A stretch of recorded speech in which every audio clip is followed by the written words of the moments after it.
안녕하세요. 이번 시간에는 데이터 과학 프로젝트 수행하기에 대하여 학습하도록 하겠습니다. 비대면 서비스, 언택트 서비스가 많아지면서 카드 사용량이 많아졌는데요. 카드사의 고객 소비 분석 데이터를 분석하는 과정을 영상을 통해 알아보겠습니다.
영상을 통해 확인한 것처럼 업종별로 신용카드 소비 패턴을 분석하여 새로운 소비 인사이트와 소비 계층을 파악하는 분석이었습니다.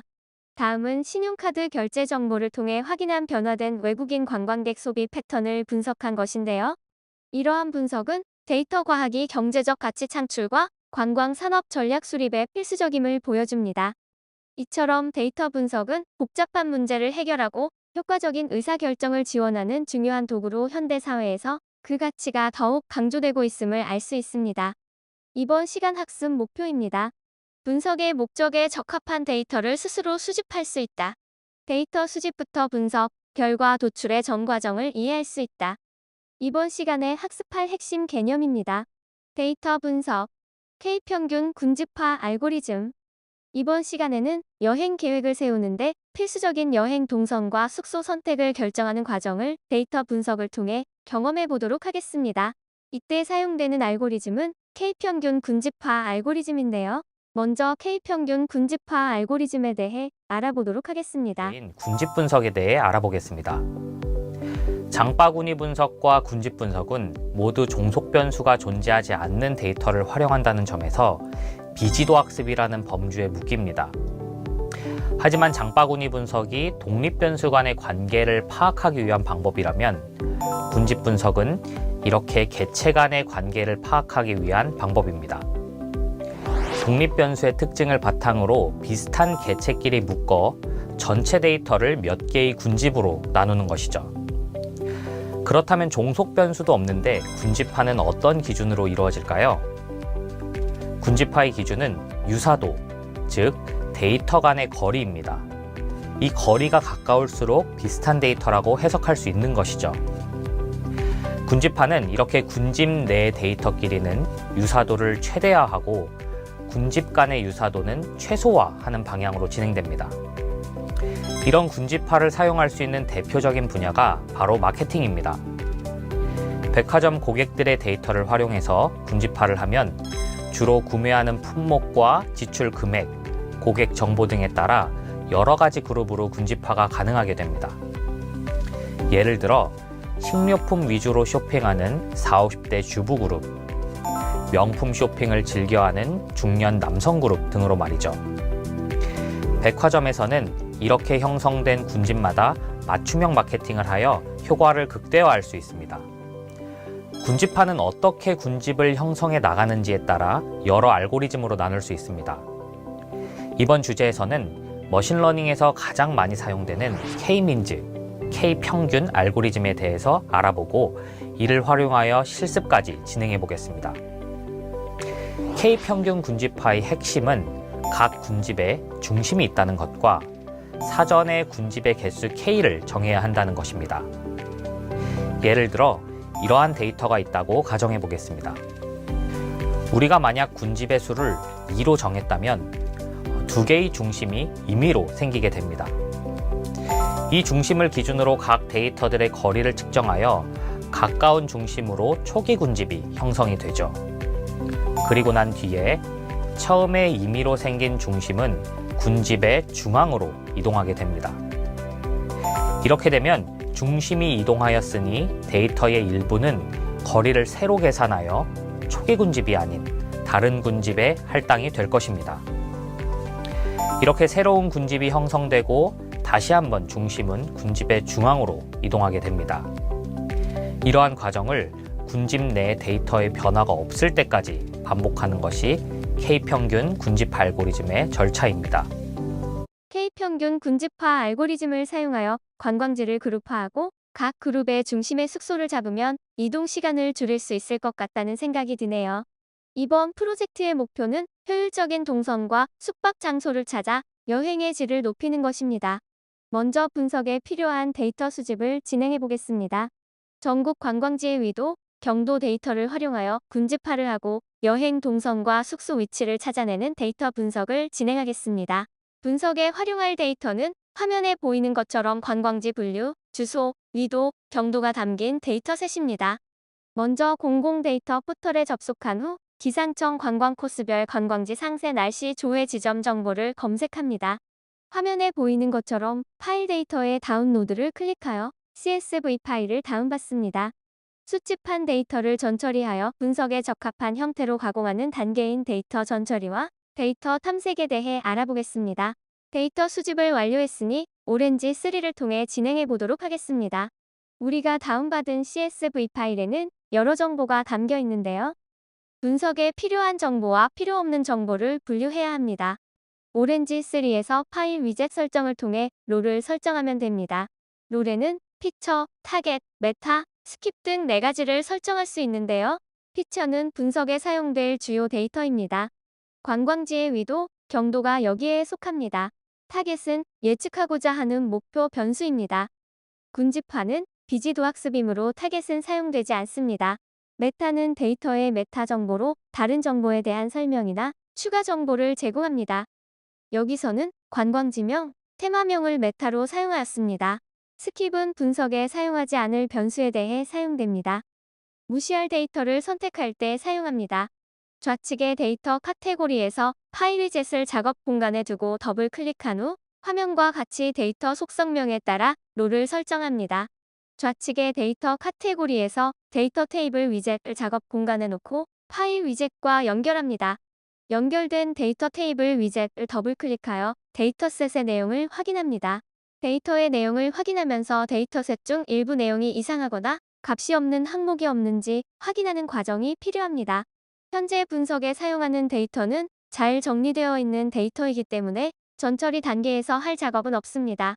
이제 오렌지 3에서 위도, 경도 데이터를 지도에 표시해 보도록 하겠습니다. 오렌지 3의 지오 카테고리는 공간 데이터를 시각화하고 분석하는 도구입니다. 데이터를 지도 위에 표시하여 지역별 패턴이나 분포를 쉽게 확인할 수 있습니다. 지오 카테고리를 사용하기 위해서는 먼저 오렌지 3의 애드온을 추가해야 합니다. 오렌지 3 상단의 옵션즈 메뉴에 있는 애드온즈를 클릭하면 인스톨러 창이 뜨는데요. 지오를 검색한 후 체크박스에 체크하고 하단의 OK를 클릭하면 설치가 됩니다. 설치하는 데 시간이 걸리기 때문에 차분히 기다리시기 바랍니다.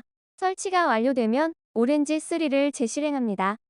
그러면 좌측에 지오 카테고리가 추가된 것을 확인할 수 있습니다. 지오 카테고리에는 4가지 위젯을 지원하는데요. 이번 프로젝트에서는 주로 지오 맵 위젯을 사용합니다. 지오 카테고리의 지오 맵 위젯을 작업 공간에 추가한 후 데이터 테이블 위젯과 연결해줍니다. 연결된 지오 매비젯을 더블클릭하면 지도를 확인할 수 있습니다. 화면에 보이는 것처럼 포인트 위드 아웃 오브 레인지 라티튜드 오어 란저투드와 나 디스플레이드 에러가 발생한 경우는 위도와 경도 설정이 잘못되어 있기 때문입니다. 라티튜드의 위도를 란저투드의 경도를 설정하면 제대로 지도에 표현이 될 것입니다. 밋밋한 지도에 색을 입혀보도록 하겠습니다. 어트리뷰츠의 컬러의 속성을 테마명으로 변경하면 6개의 테마에 따라 색으로 표현되는 것을 확인할 수 있습니다. 어트리뷰츠의 쉐이프 속성을 테마명으로 변경하면 6개의 테마에 따라 모양이 다르게 표현되는 것을 확인할 수 있습니다. 마우스 스크롤을 통해 지도를 확대 및 축소를 할 수 있습니다. 우리의 분석 대상은 제주도인데요. 제주도로 이동해 보도록 하겠습니다.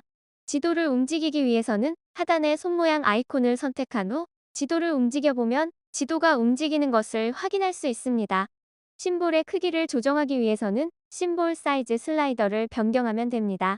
라벨 속성을 테마명으로 변경하면 각 관광지의 이름도 확인할 수 있습니다. 전국 관광지를 군집화해 보도록 하겠습니다. K평균 군집화 모델을 활용하여 전국의 관광지를 위치에 따라 군집화해 보도록 하겠습니다. 군집화는 비지도 학습에 해당하므로 언슈퍼바이즈드 카테고리에 있는 K민즈 위젯을 작업 공간에 두고 파일 위젯과 연결해 줍니다. 군집이 잘 되어 있는지 확인을 위해 비주얼라이즈 카테고리의 스캐터 플랫 위젯 K민즈 위젯과 연결해 줍니다. 스캐터 플랫 위젯을 더블클릭하면 변화가 없는데요. 어트리뷰츠의 컬러 속성을 크러스터로 변경해주면 두 가지 색으로 구분된 것을 확인할 수 있습니다. 이는 K민즈의 기본값이 2개로 설정되어 있어 2개의 그룹으로 군집이 된 것입니다. 여기서 군집의 개수를 조정하고 싶으면 K민즈 위젯에서 넘버 오브 클러스터즈의 픽스드 숫자를 조정하면 됩니다. 4개의 군집으로 표현해보니 다음과 같은 결과가 나오는 것을 확인할 수 있습니다. 데이터셋에 따라서 군집의 수를 적절하게 지정해야 하는데요. 직접 비교하며 설정하기가 어렵다면 실루엣 스코어를 활용하는 방법이 있습니다. K민즈 위젯에서 프롬 부분을 조정하면 되는데요. 군집의 최소값과 최대값을 지정하면 실루엣 스코어가 출력되며 점수가 가장 높은 추천 군집의 개수가 표시됩니다. 군집화 결과를 확인하기 위해 지오 매비젯을 연결하고 확인해보니 테마별, 군집별로 지도에 표시된 것을 확인할 수 있습니다. 군집화의 결과를 확인해보니 강원도와 경상북도, 경기도와 충청도 및 전라북도 일부가 같은 군집으로 되어 있는 것을 확인할 수 있습니다. 실루엣 스코어에 따른 군집의 개수가 프로젝트에 적절하지 않음을 알 수 있습니다. 특히 제주도와 전라남도 부분을 같은 군집으로 분류하는 것은 여행 일정 계획을 위한 군집화 프로젝트의 목적에 부적합한 것을 알 수 있습니다. 이것을 개선하기 위해 K민즈 위젯에서 군집의 개수를 9개로 고정하고 분석을 진행하도록 합니다. 여전히 전라남도 지역의 일부가 제주도와 같은 군집에 포함되어 있는데요. 이것은 프리프로세싱의 노멀라이즈 칼럼즈의 체크를 해제하면 해결 가능합니다. 이제 지역별로 관광지를 재군집화해 보겠습니다. 현재 우리가 작업한 군집화의 범위가 너무 넓기 때문에 관광지 군집 단위로 여행 경로를 정하고 숙소를 마련하기 적합하지 않은 것 같습니다. 이를 개선하기 위해 군집화 결과를 클러스터 단위로 다시 한번 군집화하는 과정을 진행해 보겠습니다. 데이터 카테고리의 데이터 테이블 위젯을 작업 공간에 추가하고 K민즈 위젯과 연결해 줍니다. 연결된 데이터 테이블 위젯을 확인해 보니 클러스터열이 추가된 것을 확인할 수 있습니다. 군집화된 결과로 재군집화해야 하니 클러스터를 기준으로 각각의 데이터 테이블을 만들어 보겠습니다. 트랜스폼 카테고리에서 셀렉트 라우즈 위젯을 가져와 데이터 테이블 위젯에 연결해 줍니다. 연결된 셀렉트 라우즈 위젯에서 클러스터를 C1으로 설정합니다. 지금 사용한 셀렉트 라우즈 위젯은 전체 데이터셋에서 클러스터 값이 C1인 데이터만 모아 작은 데이터셋을 만드는 기능을 합니다. 앞에서 9개의 군집을 만들었으니까 총 9개의 셀렉트 라우즈 위젯을 추가하고 클러스터 값을 순서대로 변경합니다. 헷갈림을 방지하기 위해 위젯 이름을 변경해 보겠습니다. 각각의 셀렉트 라우즈 위젯을 선택한 후 키보드의 F2키를 눌러주면 위젯 이름을 변경할 수 있습니다. 각각의 위젯을 클러스터 번호로 변경하겠습니다. 군집화된 클러스터를 이제 재군집화하도록 하겠습니다. K민즈와 지오 매비젯을 함께 보며 적당한 클러스터의 개수를 입력하여 군집화합니다. 지금까지 관광지를 행정구역 단위가 아닌 위도, 경도를 기준으로 군집화하였는데요. 여행 계획을 세우기 쉽도록 지도에 이름의 지역명을 붙여 변경하도록 하겠습니다. 지오 매비젯을 클릭하고 키보드의 F2키를 눌러 이름을 변경합니다. 이번 프로젝트의 목표는 관광지를 위치별로 군집화하고 관광지의 위치나 관광 성격에 따라 여행 일정을 계획하며 동선을 최적화할 수 있는 숙소를 군집 중심에 정할 수 있도록 정보를 제공하는 지도 데이터를 만드는 것이었습니다. 추가 프로젝트로는 숙소에 대한 평점 정보와 맛집에 대한 정보를 추가하여 데이터셋을 확장할 수도 있습니다. 관광지, 식당, 숙소의 위치 정보를 모두 반영하여 더욱 풍부하고 다양한 여행 일정을 설계할 수 있습니다. 지금까지 학습한 내용을 점검해 봅시다. 제주도 관광지 군집화 실습에서 사용한 알고리즘은 무엇이었을까요? 네, 맞습니다. K평균 군집화 알고리즘을 사용하였습니다. K평균 군집화 알고리즘은 비지도 학습의 한 예로 데이터의 특성만을 이용하여 데이터를 그룹화해줍니다. 제주도 관광지 군집화 실습에서 독립변수는 무엇이었을까요? 네, 우리가 사용한 독립변수는 경도와 위도입니다. K평균 알고리즘에서 같은 그룹에 있는 데이터들끼리는 얼마나 가까운지, 다른 그룹의 데이터들과는 얼마나 멀리 떨어져 있는지를 수치로 나타내는 것을 무엇이라고 할까요? 네, 실루엣 스코어입니다. -1에서 1 사이의 값을 가지며 1에 가까울수록 군집화가 잘 되었다고 판단합니다. 다음 문제를 풀어보도록 하겠습니다. K평균 군집화 알고리즘에서 군집이란 무엇을 의미하는가요? 네, 군집은 서로 비슷한 특성을 가진 데이터 포인트들이 모여 형성된 그룹을 의미하므로 정답은 2번입니다. K평균 군집화에서 실루엣 스코어의 역할은 무엇인가요? 네, 실루엣 스코어는 군집의 품질을 평가하여 최적의 군집 개수를 경정하는데 유용한 지표이므로 정답은 1번입니다. 오렌지 3에서 지오 카테고리의 기능으로서 옳지 않은 것은 무엇일까요? 네, 지오 카테고리는 시각화와 관련된 기능을 제공하지만 데이터의 정규화는 별도의 전처리 과정으로 수행해야 하므로 정답은 4번입니다. 지금까지 학습한 내용입니다.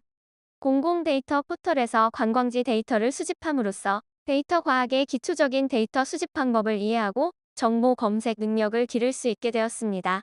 수집한 데이터를 정제하고 필요한 정보를 도출하는 과정을 통해 데이터 전처리의 중요성을 이해하고 데이터 분석의 기본 기술을 익혔습니다.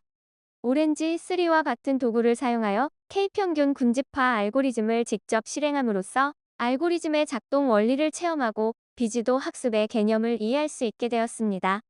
군집화 결과를 분석하고 각 군집의 특성에 대해 토론하는 활동을 통해 비판적 사고 능력을 향상시키고 데이터 분석 결과를 해석하였습니다.